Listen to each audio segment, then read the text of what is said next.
the evolution of Tammuz, the son of Enki. The resurrection of Tammuz had once been commemorated, as well as his death.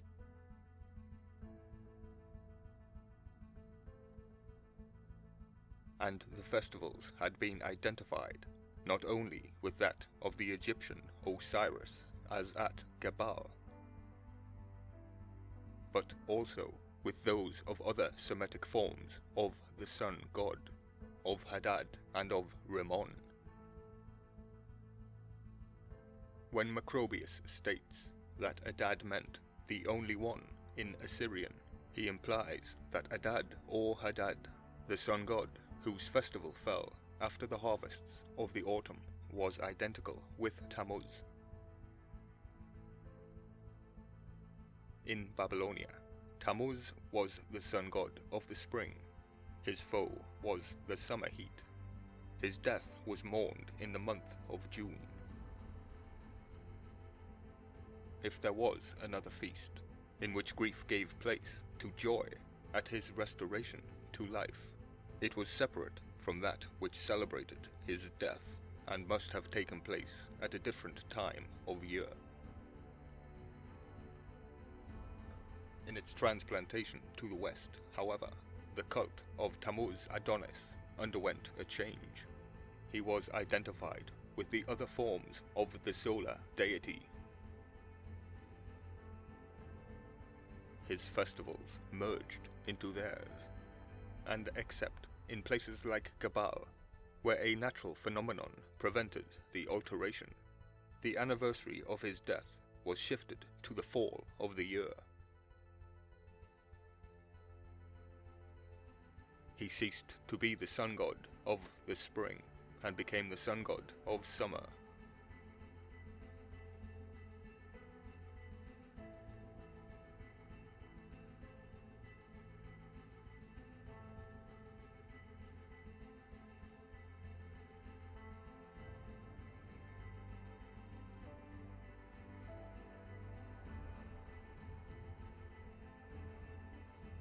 In the highlands of Syria, the summer was not the dangerous foe it was in Babylonia. It was, on the contrary, a kindly friend, whose heats quickened and fostered the golden grain.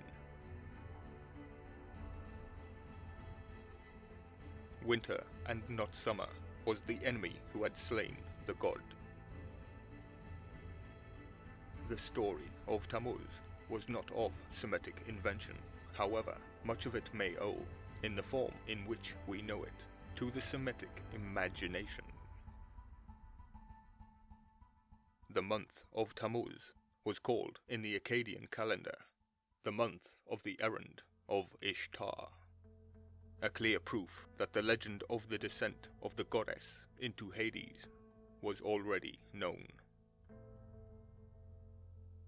Nor is the name of Tammuz itself of Semitic origin. The Semites did not agree about the precise form that it should assume, and it is probable that the form Tammuz, which prevailed in the West, was due to a popular etymology.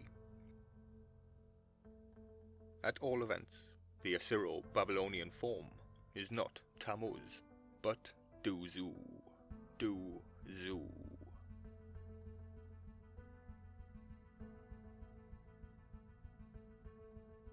Itself contracted from Duwuzu, and a fair representative of the original Akkadian Dumuzid or Duwuzi, the sun of life.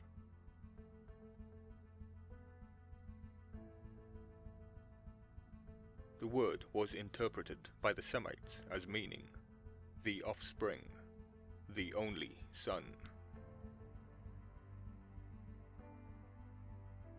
But it may be merely a shortened form of the name Dumuzi Abzu, the son of the spirit of the deep.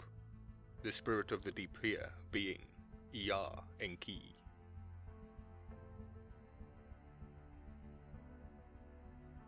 As is expressly stated in a mythological tablet, where Dumuzi Abzu is given as the name of one of his 6 sons. I remind you that the tablets, according to A.H. Sayers, working for the British Museum, states they could not have come from the pre-Semitic age, between the 3rd and 4th millennium BC. And this is where the changes to the religion took place.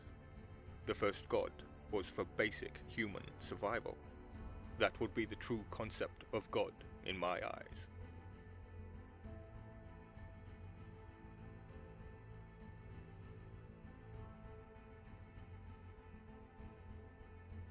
And what follows is interesting after working on the true form of the Anunnaki gods. How early this designation must be is shown by the fact that Enki appears in it, but not yet as a god, but as a spirit only, meaning Enki had no form. We are carried back to the first dawn of Chaldean religious belief. The name was translated by the Semites, Tammuz or Dumuzid of the flood.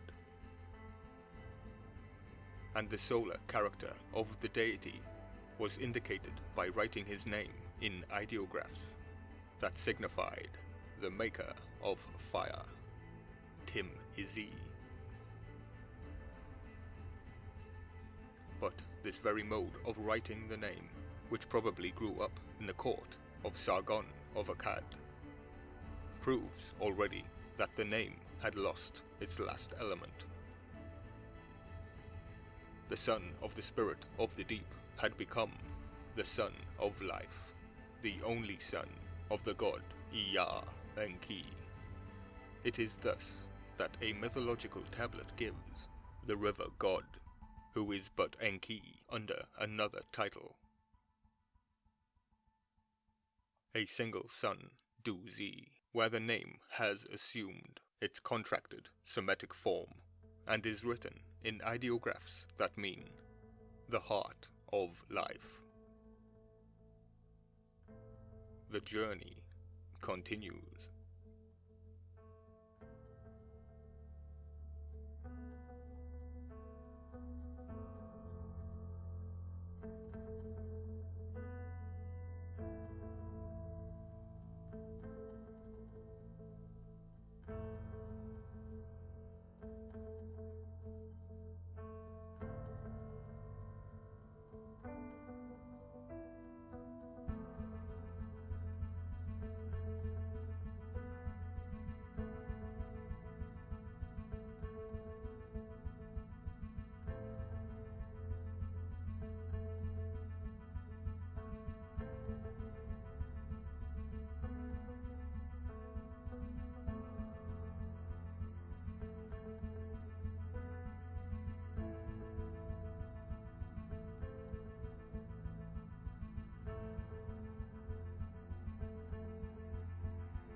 Please hit that notification bell to ensure you are notified of each upload. Share, like, comment and subscribe to support the channel for more ancient mystery.